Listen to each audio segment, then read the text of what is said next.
Welcome to TNPSC லட்சிய விதைகள் channel. Today இந்த வீடியோ பதிவில் நம்ம என்ன பார்க்க போகிறோம் அப்படின்னா, எக்கனாமிக்ஸோட ப்ரீவியஸ் இயர் கொஸ்டின் தான் நம்ம பார்க்க போகிறோம். ஓகேங்களா, 2012 2024 வரைக்கும் நடந்த எக்கனாமிக்ஸோட ப்ரீவியஸ் இயர் கொஸ்டின் டாபிக் வைஸாக நம்ம பார்க்க போகிறோம். ஓகேங்களா, ஓகே. ஃபர்ஸ்ட் ஆஃப் ஆல் இந்த ப்ரீவியஸ் இயர் கொஸ்டின்ஸோட இம்பார்ட்டன்ஸ் என்ன அப்படிங்கிறத தெரிஞ்சுக்குவோம். இப்போ எக்கனாமிக்ஸ் டாபிக் எடுத்துக்கிட்டிங்க அப்படின்னா ஒரு 8 to 10 கொஸ்டின்ஸ் கேட்பாங்க. ஓகேங்களா, எல்லா எக்ஸாம்லேயும் அதில் 4 to 5 கொஸ்டின்ஸ் பார்த்தீங்க அப்படின்னா உங்களுக்கு ப்ரீவியஸ் இயர் கொஸ்டின்ஸ்லேருந்து அப்படியே கேட்பாங்க. ஓகேங்களா, ஆப்ஷன் முதற்கொண்டு மாற்ற மாட்டாங்க, அப்படியே கேட்பாங்க. நம்முடைய வெற்றியில் மிக பெரும் பங்காற்றக்கூடிய ஒரு விஷயம் என்ன அப்படின்னா இந்த ப்ரீவியஸ் இயர் கொஸ்டின் தான். ஓகேங்களா, ஓகே. நம்ம டாபிக் வைஸாகவே நம்ம தொகுத்துருக்கோம். 2012 24 வரைக்கும் இருக்கக்கூடிய எல்லா கொஷின்ஸுமே டாபிக் வைஸாக நம்ம தொகுத்துருக்கோம். இதில் பார்த்தீங்க அப்படின்னா போன வீடியோ பதிவில் பார்ட் 1 இந்திய பொருளாதாரத்தின் இயல்புகள் அந்த டாப்பிக்கில் இருந்து ஒரு 50 கொஸ்டின்ஸ் நம்ம பார்ட் 1 போட்டிருந்தோம். ஓகேங்களா, ஓகே. பேலன்ஸ் இருக்கக்கூடிய 61 கொஸ்டின்ஸ் பார்த்தீங்க அப்படின்னா இந்த பார்ட் 2ல் நம்ம பார்க்கலாம்.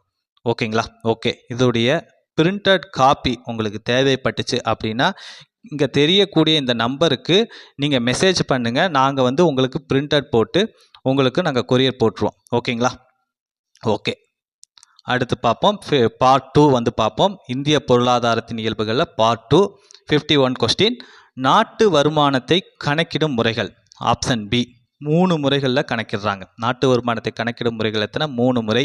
என்னென்ன அப்படின்னா உற்பத்தி முறை 1, அடுத்து வருமான முறை, அடுத்து செலவு முறை. இந்த வழிகளில் தான் நாட்டோடைய வருமானத்தை கணக்கிடுறாங்க. ஓகே. 52 கொஸ்டின்.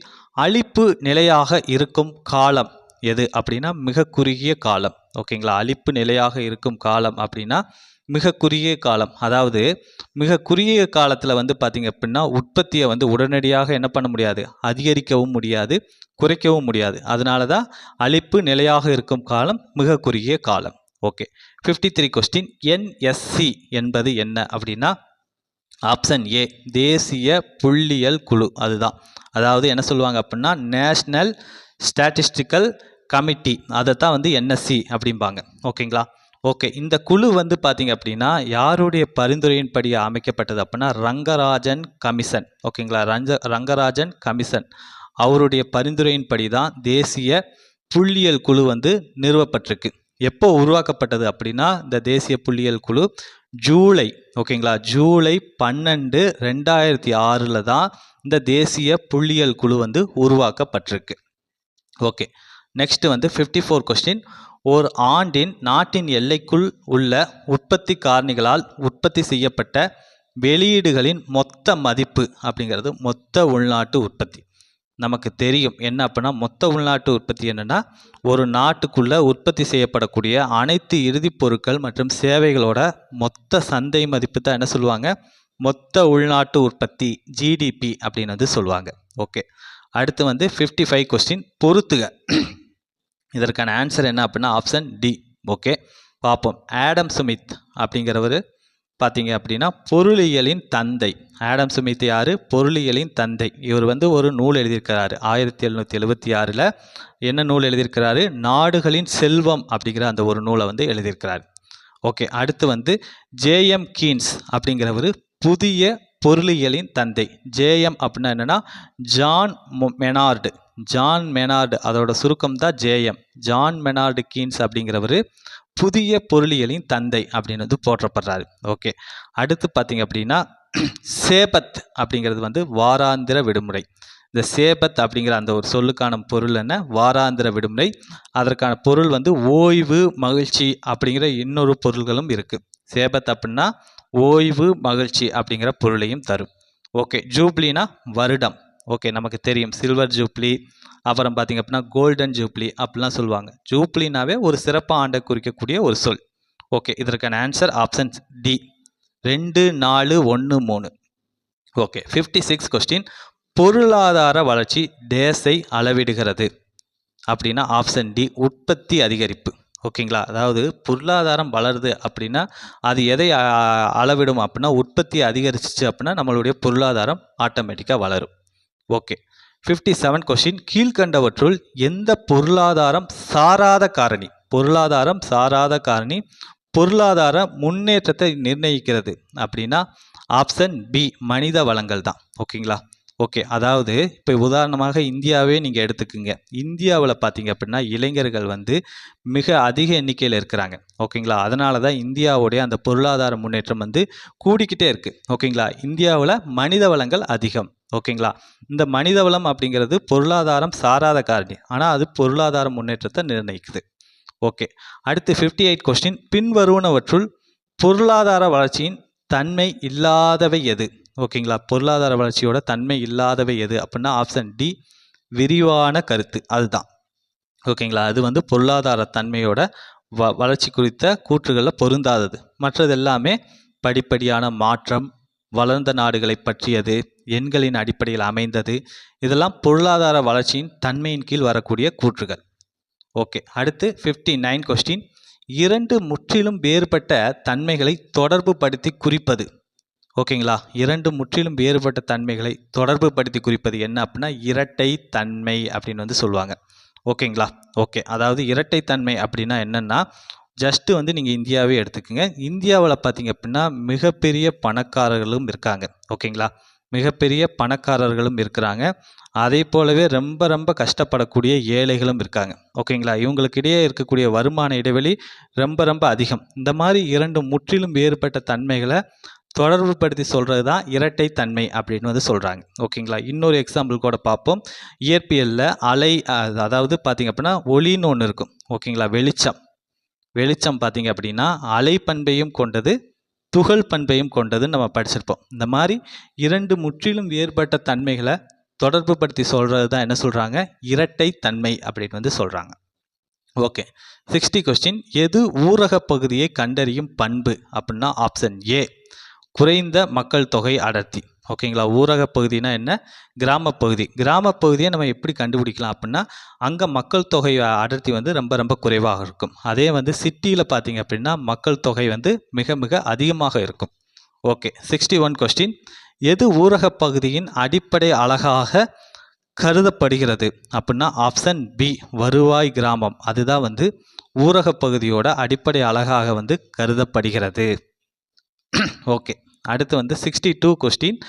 ராஜ் கிருஷ்ணாவால் வளர்க்கப்பட்ட இந்து வளர்ச்சி வீதம் என்பது எதை குறிக்கிறது அப்படின்னா ஆப்ஷன் ஏ குறைவான பொருளாதார வளர்ச்சியை தான் குறிக்குது. இந்த ராஜ் கிருஷ்ணா அப்படிங்கிறவர் ஒரு பொருளாதார நிபுணர்.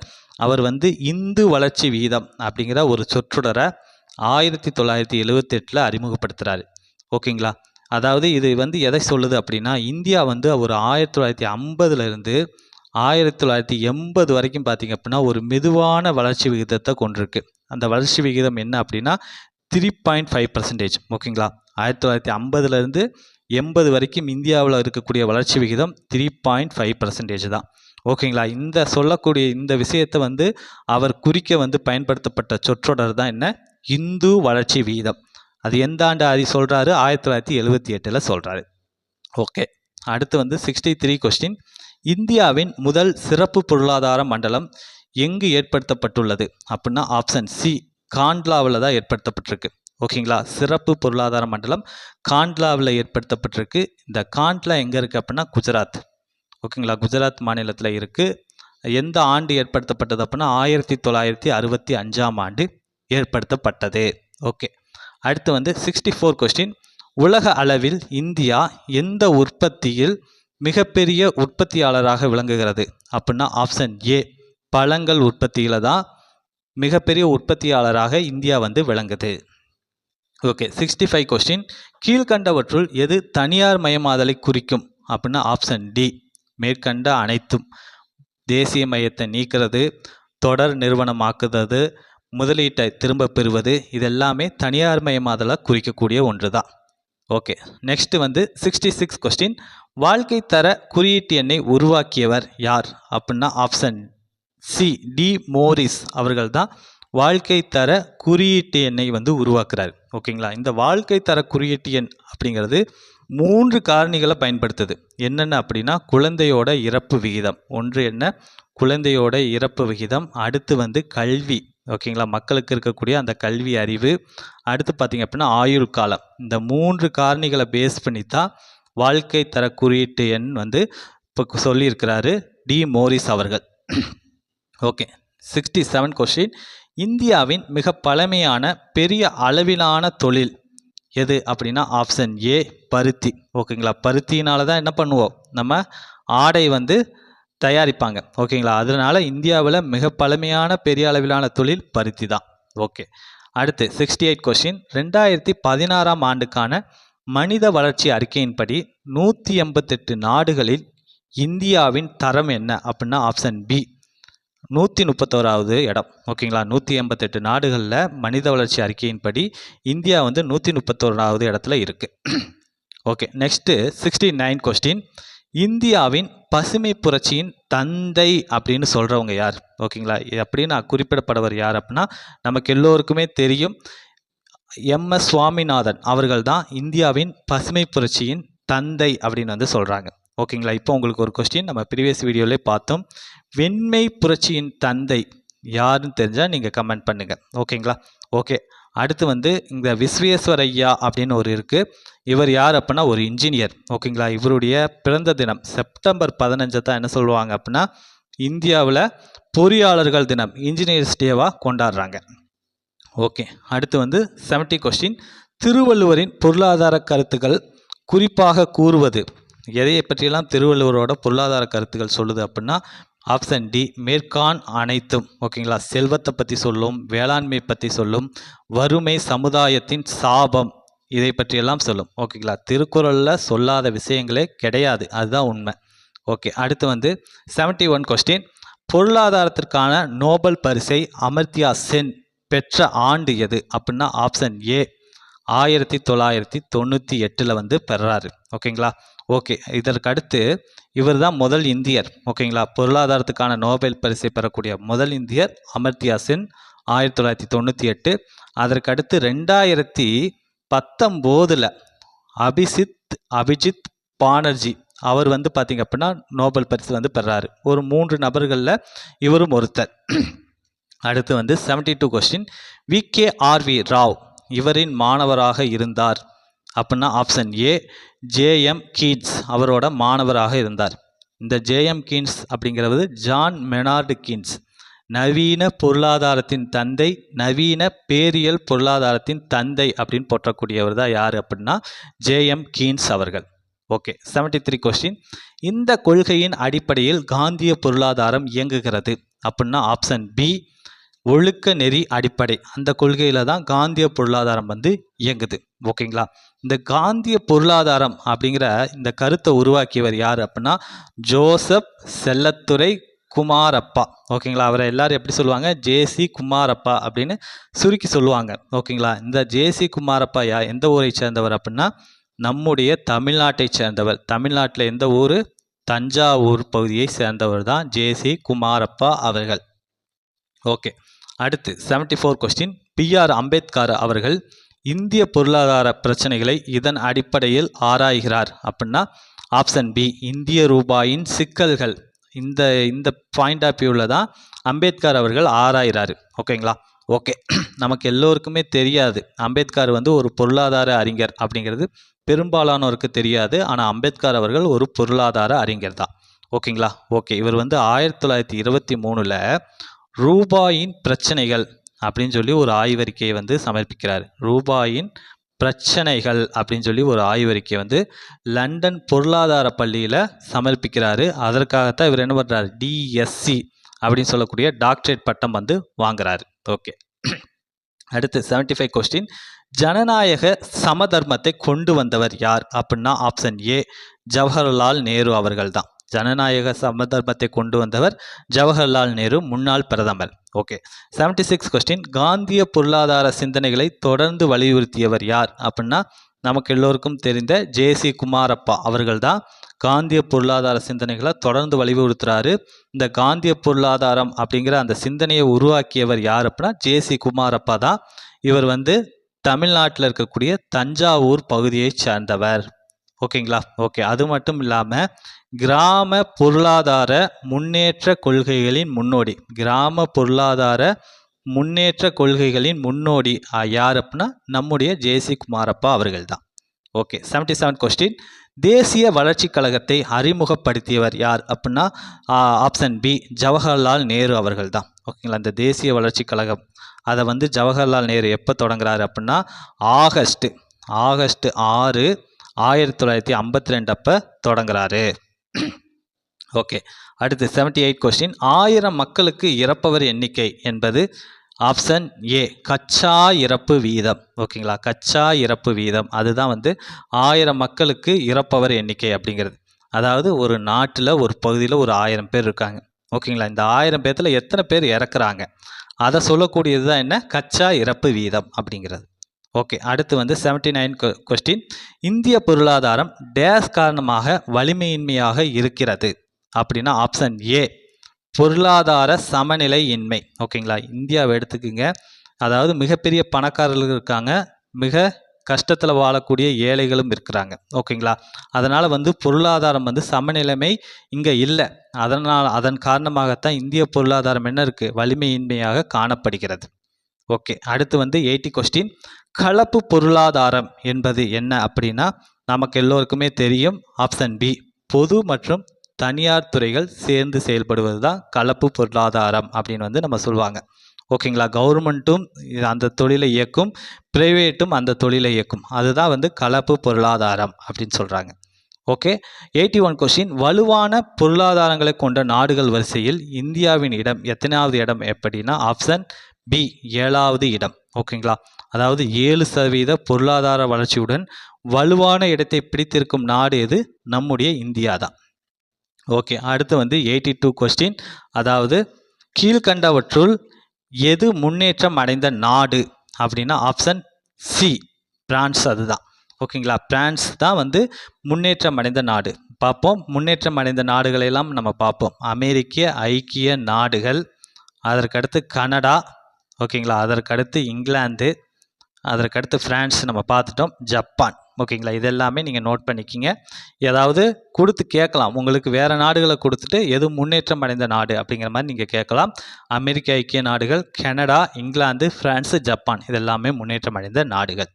ஓகே, அடுத்து 83 கொஸ்டின்.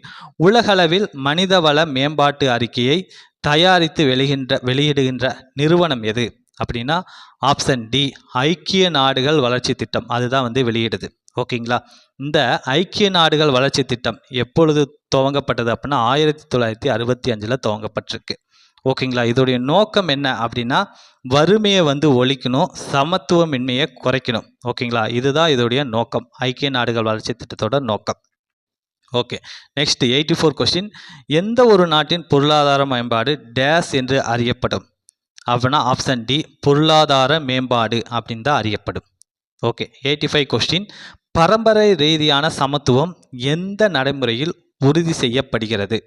ஓகேங்களா, பரம்பரை ரீதியான சமத்துவம் எந்த நடைமுறையில் உறுதி செய்யப்படுகிறது அப்படின்னா ஆப்ஷன் சி நிலையான மேம்பாடு. ஓகேங்களா, எல்லோரும் சமத்துவமாக இருக்கிறாங்க அப்படிங்கிறத நம்ம எப்படி உறுதி செய்யலாம்?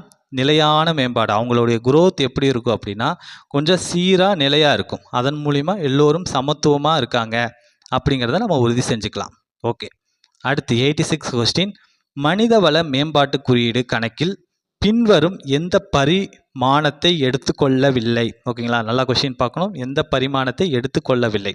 ஆப்ஷன் ஏ பாலினம். ஓகேங்களா, ஓகே, அதாவது மனிதவள மேம்பாட்டு குறியீடு வந்து 3 காரணிகளை எடுத்துக்கும். ஒன்று வருமானம், இன்னொன்று கல்வி, இன்னொன்று உடல்நலம். ஓகேங்களா, ஓகே, இதில் பாருங்க, இந்த மனிதவள மேம்பாட்டு குறியீட்டை அறிமுகப்படுத்தியவர்கள் மேம்படுத்தியவர்கள் யார் அப்படின்னா மஹபூப் உல் ஹக். ஓகேங்களா, இவர் வந்து ஒரு பாகிஸ்தானை சேர்ந்தவர். மஹபூப் உல் ஹக் அவர்களும் நமக்கு எல்லோருக்கும் தெரிந்த இந்தியரான அதாவது நோபல் பரிசு பெற்ற அமர்த்தியா சென்னும். ஓகேங்களா, இந்த 2 நபர்களும் சேர்ந்து தான் என்ன பண்ணியிருக்காங்க அப்படின்னா இந்த மனிதவள மேம்பாட்டு குறியீட்டை மேம்படுத்தியிருக்கிறாங்க. எந்த வருஷம்? 1990. மஹபூப் உல் ஹக் பாகிஸ்தானை சேர்ந்த பொருளாதார அறிஞரும் இந்தியாவை சேர்ந்த பொருளாதார அறிஞருமான அமர்த்தியா சென், இவங்க 2 பேரும் சேர்ந்து தான் இந்த மனிதவள மேம்பாட்டு குறியீட்டை மேம்படுத்தியிருக்காங்க. ஓகே, அடுத்து வந்து 87 கொஸ்டின். கூற்று காரணம் பார்ப்போம். கூற்று, எந்த ஒரு நாட்டின் மேம்பாட்டிற்கும் மனித வளம் அவசியமானதாக இருக்கிறது. கட்டாயமான இந்த கூற்று வந்து சரிதான். மனித வளம் இருந்தால் தான் அந்த நாடு மேம்பாடு அடையும்.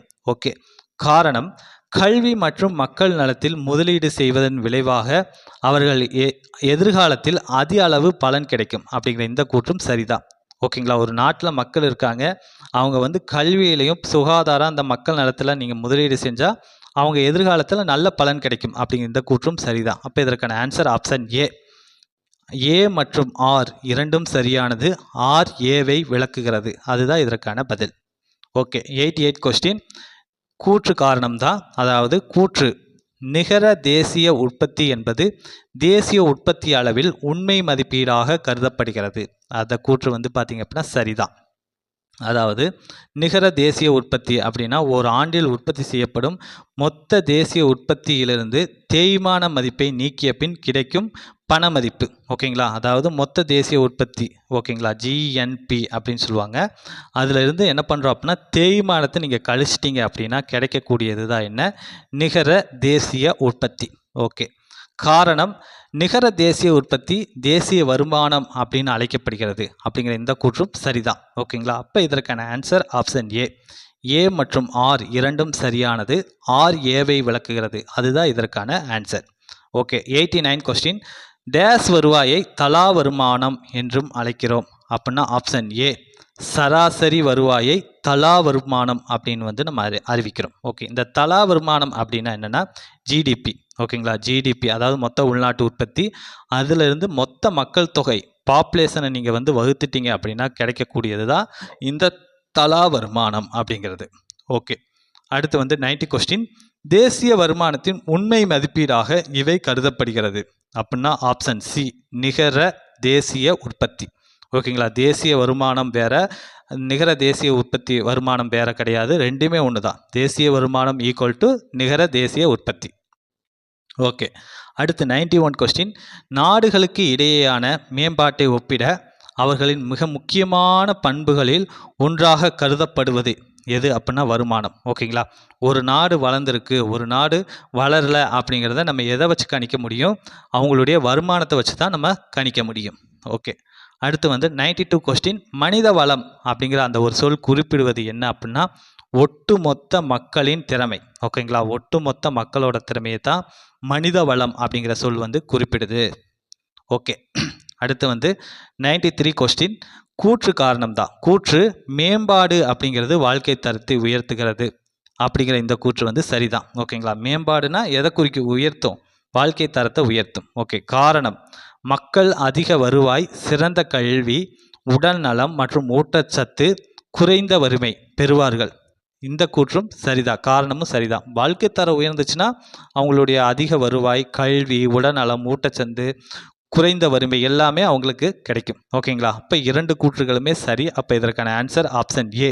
கூற்று அதாவது ஏ மற்றும் ஆர் இரண்டும் சரியானது.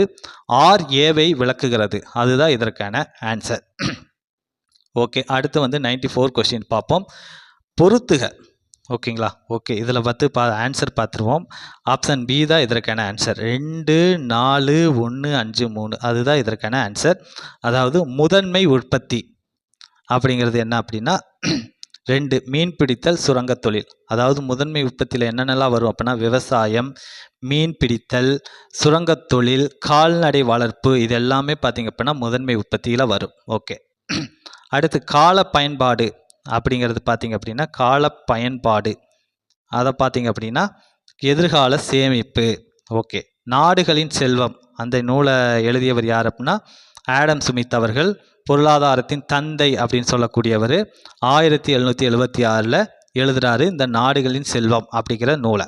ஓகே, மனித மூலதனம் பார்த்திங்க அப்படின்னா கல்வி, உடல்நலம். மனித மூலதனம் எது அப்படின்னா கல்வி, உடல்நலம். புதுமை புனைபவர் யார், தொழில் முனைவர். ஓகேங்களா, தொழில் செய்பவங்க புதுமை செய்கிறாங்க. ஓகே, இதற்கான ஆன்சர் ஆப்ஷன் பி 2, 4, 1, 5, 3. ஓகே, அடுத்து 95 கொஸ்டின். டேஸ் என்பது பல்வேறு பண்டங்களை உற்பத்தி செய்திட மனித முயற்சியால் உருவாக்கப்பட்டது ஆகும் அப்படின்னா ஆப்ஷன் டி மூலதனம். ஓகேங்களா, மூலதனம் தான் பல்வேறு பண்டங்களை உற்பத்தி செய்ய மனித முயற்சியால் உருவாக்கப்பட்டது. நீங்கள் ஒரு தொழில் தொடங்குறீங்க, அதை நடத்துகிறீங்க அப்படின்னா அதற்கு என்னெல்லாம் தேவைப்படுது, பணம், நிலம், இயந்திரம் எல்லாமே தேவைப்படும். ஓகேங்களா, இது எல்லாத்தையும் குறிக்கக்கூடிய ஒரு சொற்றொடர் தான் மூலதனம். ஓகே, அடுத்து 96 கொஸ்டின். டேஸ் என்பது மனித உற்பத்தியில் ஓர் இடுபொருள். ஓகேங்களா, எது இடுபொருள் அப்படின்னா ஆப்ஷன் ஏ உழைப்பு தான் மனித உற்பத்தியில் ஒரு இடுபொருள். Okay, 97 question.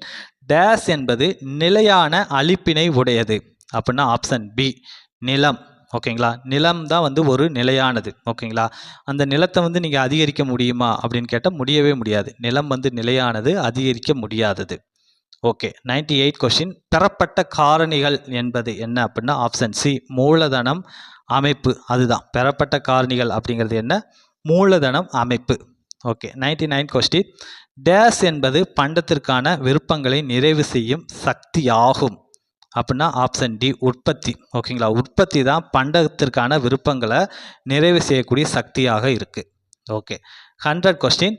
தொழில் முனைவோர் அப்படின்னு அழைக்கப்படக்கூடியவர் யார் அப்படின்னா ஆப்ஷன் சி அமைப்பாளர். அவங்க தான் தொழில் முனைவோர் அப்படின்னு வந்து அழைக்கப்படுறாங்க. ஓகேங்களா. ஓகே,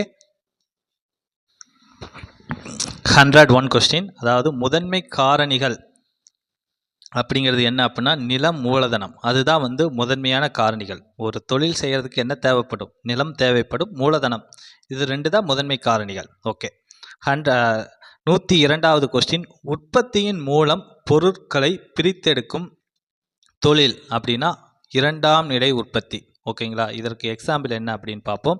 முதன்மை உற்பத்தி அப்படிங்கிறது அதாவது நமக்கு தெரியும் என்ன, விவசாயம், மீன் பிடித்தல், கால்நடை வளர்ப்பு, சுரங்கம், இதெல்லாமே முதன்மை உற்பத்தி. இதில் முதன்மை உற்பத்தியில் மரம் வரும். ஓகேங்களா, மரம் வரும். இது வந்து முதன்மை உற்பத்தி. இந்த மரத்துலேருந்து மர சாமான்கள் நம்ம தயாரிக்கிறோம் அப்படின்னா அது இரண்டாம் நிலை உற்பத்தி. ஓகேங்களா, உற்பத்தியின் மூலம் பொருளை வந்து பிரிக்கிறோம். ஓகேங்களா. ஓகே, அதே போலவே பாருங்கள் இரும்பு அப்படிங்கிறது ஒரு முதன்மை உற்பத்தி. அந்த இரும்புலேருந்து நம்ம எக்கு உருவாக்குறோம் அப்படின்னா அது இரண்டாம் நிலை உற்பத்தி. இந்த மாதிரி உற்பத்தியின் மூலமாக பொருட்களை நம்ம அடுத்த கட்டத்துக்கு கொண்டு போகிறோம் அப்படின்னா அது இரண்டாம் நிலை உற்பத்தி. ஓகே, 103வது கொஸ்டின். ஓகே, இதற்கான ஆன்சர் என்ன அப்படிங்கிற பார்த்துருவோம். ஆப்ஷன் பி தான் இதற்கான ஆன்சர். 3, 5, 1, 2, 4 இதுதான் இதற்கான ஆன்சர். பார்ப்போம். அதாவது கால்நடைகள் வளர்ப்பு நமக்கு தெரியும் முதல் நிலை தொழில். கால்நடை வளர்ப்பு, விவசாயம், மீன் பிடித்தல், சுரங்கம், விவசாயம் எல்லாமே வந்து முதல்நிலை தொழில் தான். ஓகே, உணவு பதப்படுத்துதல் அப்படிங்கிறது மூன்றாம் நிலை தொழில். இரும்பு எக்கு தொழிற்சாலை இரண்டாம் நிலை தொழில். ஓகேங்களா, இரும்புலேருந்து எக்கு தொழிற்சாலையை நம்ம கன்வெர்ட் பண்ணுறோம், அடுத்த கட்டத்துக்கு நம்ம கொண்டு போகிறோம் அப்படின்னா அது இரண்டாம் நிலை தொழில். தொலைபேசி சேவை அந்த துறையின் கீழே வரக்கூடியது. பருத்தி ஆலை அப்படிங்கிறது வேளாண் சார் தொழிற்சாலை. ஓகே, ஆப்ஷன் பி தான் இதற்கான ஆன்சர். Okay, 104வது question. மூலப்பொருட்களை பயன்பாட்டு பொருட்களாக மாற்றுவது அப்படிங்கிறது என்ன அப்படின்னா இரண்டாம் நிலை உற்பத்தி அப்படின்னு வந்து சொல்கிறாங்க. ஓகேங்களா, மூலப்பொருளாக இருக்கும், மரம் இருக்கும், அதுலேருந்து மர சாமானை நம்ம மாற்றுறோம். ஓகேங்களா, இந்த மாதிரி மூலப்பொருட்களை பயன்பாட்டு பொருட்களாக மாற்றுவதை தான் என்ன சொல்லுவாங்க அப்படின்னா இரண்டாம் நிலை உற்பத்தி அப்படின்னு வந்து சொல்லுவாங்க. ஓகே, அடுத்து வந்து 105வது கொஸ்டின். தேன் சேகரித்தல் என்பது டேஷ் தொழில் அப்படின்னா ஆப்ஷன் ஏ முதன்மை தொழில். ஓகேங்களா, தேன் சேகரித்தல் அப்படிங்கிறது விவசாயத்தின் கீழே தான் வருது, அதனால் வந்து இது முதன்மை தொழில். ஓகே, 106வது கொஸ்டின். தானியங்களை உற்பத்தி செய்பவர்கள் யார் அப்படின்னா முதல் நிலை உற்பத்தி. ஓகேங்களா, விவசாயம் எந்த துறையின் கீழே வருது, முதல்நிலை உற்பத்தியின் கீழே தான் வருது. Okay, 107வது question. பால் பண்ணை அப்படிங்கிறது என்ன அப்படின்னா ஒரு பொது நிறுவனம். பால் பண்ணை அப்படிங்கிறது ஒரு பொது நிறுவனம். ஓகே, 108வது கொஸ்டின். வேளாண்மை சார் தொழிற்சாலை. ஓகேங்களா, இது வந்து என்ன அப்படின்னா பருத்தி. வேளாண்மை சார் தொழிற்சாலை அப்படிங்கிறது பருத்தி. ஓகேங்களா. ஓகே, இது வந்து பொறுத்துகள் அப்ளை கொடுத்துருந்தாங்க. ப்ரீவியஸ் இயர் கொஸ்டின் நம்ம பார்க்கும்போது பார்த்தோம் ஒரு 4-5 கொஸ்டினுக்கு முன்னாடி. அதே வந்து என்ன மாதிரி மாற்றிருக்கிறாங்க அப்படின்னா ஒன் வேர்டாக மாற்றிருக்காங்க. வேளாண்மை சார் தொழிற்சாலை அப்படின்னு சொல்லி ஒரு 4 ஆப்ஷன் கொடுத்துருக்காங்க. ஓகே, அடுத்து வந்து 109வது கொஸ்டின். சர்க்கரை ஆலை அப்படிங்கிறது என்ன தொழில் அப்படின்னா இரண்டாம் நிலை உற்பத்தி. ஓகேங்களா, கரும்பு விவசாயம் அது வந்து முதல் நிலை உற்பத்தி. அதிலிருந்து என்ன பண்ணுறாங்க அப்படின்னா சர்க்கரை வந்து தயாரிக்கிறாங்க. ஓகேங்களா, மூலப்பொருட்களை பயன்பாட்டு பொருட்களாக மாற்றுவது இரண்டாம் நிலை உற்பத்தி. ஓகே, 110வது கொஸ்டின். பொருளாதார நடவடிக்கைகள் எதன் அடிப்படையில் பிரிக்கப்படுகின்றன அப்படின்னா ஆப்ஷன் ஏ உரிமை அடிப்படையில் பிரிக்கப்படுகின்றன. ஓகே, அடுத்து வந்து 116வது கொஸ்டின். வேளாண்மை என்பது டேஸ் நிலை தொழிலாகும் முதன்மை உற்பத்தி. ஓகேங்களா, வேளாண்மை, விவசாயம், கால்நடை வளர்ப்பு, சுரங்கம், மீன் பிடித்தது இது எல்லாமே பார்த்திங்க அப்படின்னா முதன்மை உற்பத்தியின் கீழே வரக்கூடிய ஒன்று தான். ஓகேங்களா? ஓகே, நம்ம பார்த்தீங்க அப்படின்னா இந்திய பொருளாதாரத்தின் இயல்புகள் அதில் பார்த்தீங்க அப்படின்னா ஒரு பார்ட் 2 வீடியோ வந்து நம்ம பார்த்துட்டோம். ஓகேங்களா? இந்திய பொருளாதாரத்தின் இயல்புகள் அப்படிங்கிற அந்த ஒரு எக்கனாமிக்ஸ் டாப்பிக்கை வந்து நம்ம கம்ப்ளீட் பண்ணிட்டோம். மீண்டும் அடுத்த ஒரு வீடியோ பதிவில் சந்திப்போம். தேங்க்யூ.